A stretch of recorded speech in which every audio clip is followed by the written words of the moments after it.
Nah, dari material rangkaian IMF sederhana ini juga sekaligus saya akan jelaskan eh, rangkaian penunjang lainnya, khususnya untuk ATS sistem COS motorized, khususnya merek Sokomek ya.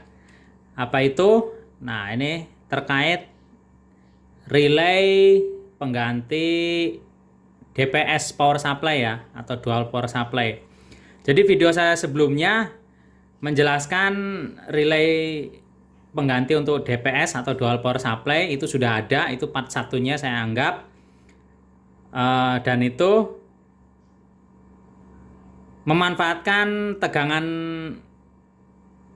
genset ya untuk coil relaynya. Nah, di kali ini adalah salah satu bentuk perbaikan sistem untuk DPS itu agar relaynya lebih awet. Jadi simak terus video kali ini. Oke, assalamualaikum warahmatullahi wabarakatuh. Masih di kesempatan sama tentunya, tetap di channel Sumber Teknik. Nah, di kesempatan kali ini masih menggunakan material yang sama seperti sebelumnya.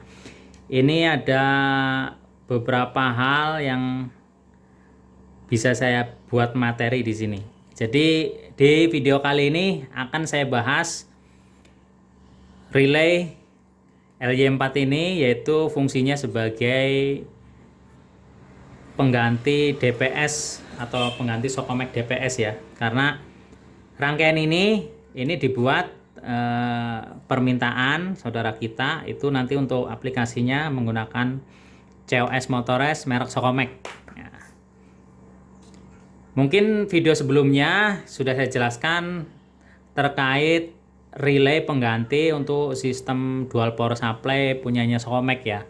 Itu saya anggap part 1. Nah, sekarang saya akan jelaskan relay DPS atau dual power supply untuk part 2-nya. Apa perbedaan dari yang pertama dan yang kedua? Jadi sebenarnya ini boleh dikatakan ya sudah kadarluasa, mungkin teman-teman juga di awal saya mengupload video tentang relay pengganti DPS ini sudah banyak komentar-komentar dan sudah banyak yang mengaplikasikan agar relay yang dipakai sendiri ini lebih awet ya. Karena video yang part satunya itu saya memanfaatkan tegangan 220 volt dari genset untuk mengendalikan relay DPS ini. Jadi di coilnya itu memanfaatkan tegangan genset yang notabene pada saat ada kondisi di mana pada saat genset mati itu otomatis kan tegangan 220 voltnya ngerambat dari 220 sampai 0 itu akan timbul bunyi ter sampai tegangan benar-benar 0 ya. Itu akan timbul seperti itu pada relay. Dan itu berpotensi memang kerusakan pada platina relay yang ngepong. Itu satu itu ya. Keduanya juga bisa berpotensi karena dia merambat atau platinanya seperti itu juga berpotensi nanti akan timbul induksi antara tegangan PLN dan genset yang ada. Karena nih secara sistem coilnya dapat tegangan genset, dan saat tegangan genset hilang kan otomatis tegangan PLN sudah masuk kan, seperti itu, sudah masuk ke sini. Nah, itu berpotensi itu juga. Namun itu juga sebenarnya kemungkinan kecil sih, karena sistem yang itu pun memang sudah diaplikasikan dan sudah teruji juga, nggak ada masalah. Namun alangkah lebih baiknya ini cara yang lebih baik untuk penempatan DPS ini ya seperti yang saya akan bagikan ke kalian semuanya di kesempatan kali ini. Jadi coil di part keduanya ini, coil relay untuk DPS ini tidak menggunakan tegangan dari genset lagi ya. Jadi ini memanfaatkan tegangan langsung dari sistem AMF yang ada, baik itu yang menggunakan relay seperti ini ataupun menggunakan fast failure seperti ini. Jadi secara sistem ini diparalel dengan relay priority ya. Relay priority yang notabene nih koilnya itu dapat dari kontak yang ada di pas failure. Nah, ini dengan marker 1 nih. Marker 1 ini di coil yang bawah juga ada marker 1, dan kemudian di relay sebelahnya coilnya juga dia marker 1. Nah, netralnya netral PLN. Secara otomatis ini dapat tegangan PLN ya kedua relay ini. Nah, begitupun sama untuk yang posisi IMF menggunakan relay juga sama, dia tegangannya PLN semua. Jadi sudah tidak ada lagi nanti perambatan tegangan dari 220 sampai 0 sehingga mengakibatkan relay ini berbunyi seperti itu. Itu mungkin ada beberapa settingan panel yang kondisinya seperti itu ya. Yaitu dia sebenarnya pada saat genset mati karena dia memanfaatkan tegangan genset, ada bunyi seperti itu ya, sebenarnya relay yang kehilangan tegangan, perambatan tegangan ya dari 220 volt sampai 0 volt kan seperti itu. Nah, di part keduanya seperti yang saya jelaskan tadi ini sudah tidak terjadi lagi.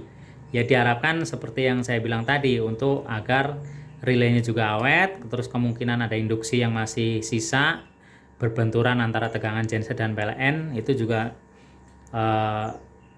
diminimalkan kan seperti itu.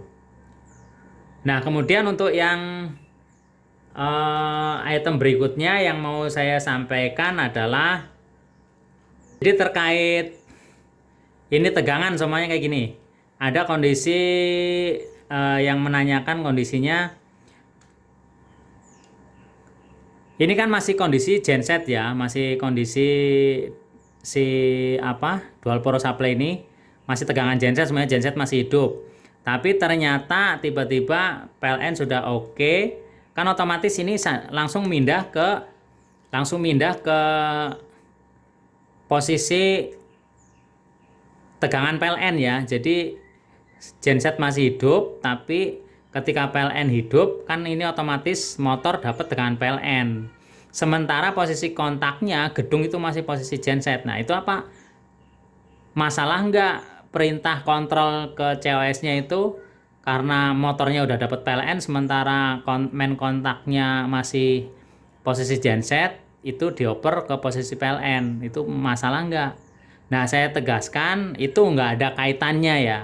Tegangan motor yang ada yang masuk ke COS Motores khususnya Sokomek itu dia mau tegangan dari mana aja nggak dianggap. Intinya di situ harus ada tegangan power yang masuk, kontrolnya mau dipindah ke PLN atau dipindah ke genset itu nggak ada masalah ya. Paham ya teman-teman ya? Jadi itu yang saya tekankan. Jadi nggak ada masalah terkait entah itu motor dapat tegangan dari genset atau PLN, yang pasti itu tegangan sesuai spek motor, kontrolnya mau dipindah-pindah kemana aja itu bisa. Jadi nggak ngaruh antara tegangan motor itu punya genset atau punya PLN, terus dioper ke semuanya punyanya PLN, dioper ke genset ya nggak masalah. Ini seperti itu.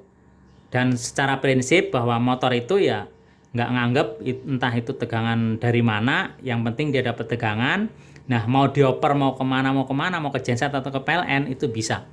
Intinya seperti itu yang mau saya tekankan.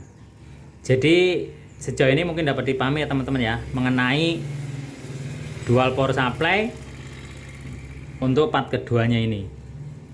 Jadi untuk rangkaian kontaknya masih sama persis, cuma perbedaannya adalah di coil relaynya saja. Jadi coil relaynya memanfaatkan tegangan dari pas value relay ataupun dari rangkaian IMF lah, intinya seperti itu.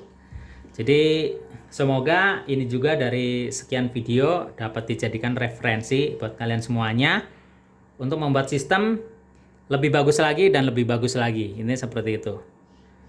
Jangan lupa tekan like jika kalian menyukai video ini, dan pesan yang sama, jika kalian di hari ini mendapatkan sesuatu yang baru, hal yang baru, silahkan kalian share ke teman-teman yang lain. Berbagi itu tidak rugi, berbagi itu membawa rezeki, insya Allah. Sampai ketemu di video saya berikutnya. Terima kasih. Wassalamualaikum warahmatullahi wabarakatuh. Oke.